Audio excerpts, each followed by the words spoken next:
So today we're going to talk about why do children cover the ears, and specifically children who might be on the spectrum. And this is a hallmark for autism children, right? They would go like that and cover the ears. Maybe one hand is covering, the other hand is looking at a phone or something. And this in itself is disturbing to a lot of parents. So let's talk about why first and what we can do to alleviate that, okay? So the first things first is there's something called sensory overload. So everyone's sensory profile is different. Your child doesn't need to be on the spectrum in order to be sensitive to noises, right? So a lot of times when children start putting their hands over the ears, it means that they're having a bad time. All right. So everyone has this kind of sensory overload. It's just that a lot of times when we are out and about, we tend to mask it and we cope, and we know how to continue with our daily lives despite all these disturbances, right? So for myself, I can only talk about myself. Sensory wise, I do get a little sensitive about when there are loud noises. In fact, when the volume for me, for my ear to start cracking is lower than a lot of people. So a lot of times I will cover my ears, right? And people might think I'm pretending or whatever, but it really isn't. Okay, and that's why I can empathize and think from a child's perspective that maybe some noises are too loud. For myself, if I go to a church, let's say, and there's a lot of music and stuff, afterwards I do get tired, okay? And I do hear from other people reporting the same thing, and it just depends on whether you can cope with it or not, or can you get used to it. So now I'm a lot better after some training, right? And let's talk about the other reasons, right? So first of all, sensory overload is a cause. A child might be sensitive to a lot of things, like maybe touch, maybe like lights, sound is only one of them, and it also causes frustration, right? So when sensory overload causes frustration, what happens is that when, from behavioral perspective, right? If a child has a sensory overload and they get frustrated and they cover their ears, what happens is that whenever they're frustrated, they will start covering their ears, right? So it becomes something that is conditioned, a behavior that's linked to, I wouldn't say that it's a cause, right? I would say that it's a physiological situation, right? Frustration does bring out these defense mechanisms to protect their sensory, all right? So that you need to remember. Sometimes it's not because it's loud, it's because they're frustrated, and frustration is something that was paired with the sensory overload, okay? Number 3 is escaping. So a lot of times when you see a child who doesn't want to work anymore, they will cover the ears and run off, okay? Sometimes when they call, you call their name, they get mad, and then they cover the ears, they get frustrated. So it's two things, right? Number 1 is frustration. Number 2 is, are they trying to escape from a situation? When they're trying to escape from a situation, it will look like that they are distressed, they're frustrated, and they're using this as a means of telling you that they don't want to hear it, they had enough. All right? So you have to remember that.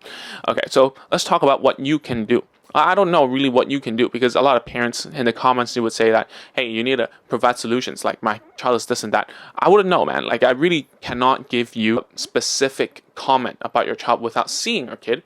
That would be unprofessional and highly immoral of me, right? It's not ethical to do so. So I hope you understand this.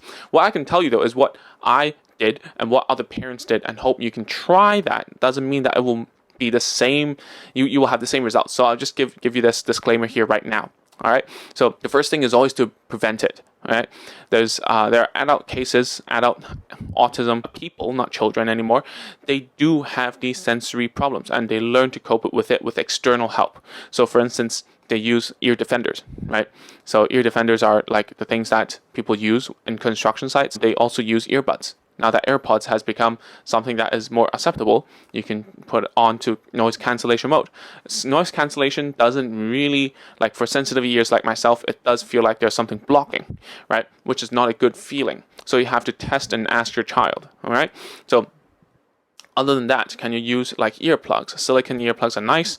The ones that are molding like a chewing gum, those are great. Okay, fit it inside.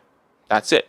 But you'll have to change it over and over again. Okay, so these things you have to start to experiment about what external help you can use. Okay, other than that, prevention is, do not flood your child. What I mean by flooding. So a lot of parents think, oh, just because your child cannot take certain sounds, stimuli too much, you decide to train them by flooding that sensation. What's going to happen is going to create more frustration with your kid, and it's going to actually heighten their defense mechanism. That's where you see a lot of biting, like hitting, running away, screaming happens. You don't want that. You really do not want that. Okay?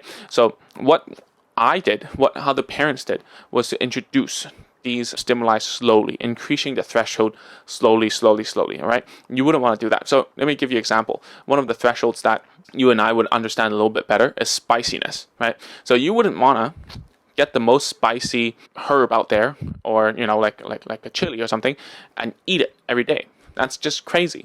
Start low and slowly move up, okay? Think about that for your kid, all right? There must be something you hate.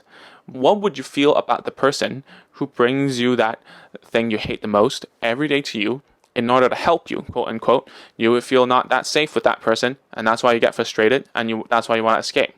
All right. So other than that, what else can we do? So we can prevent it.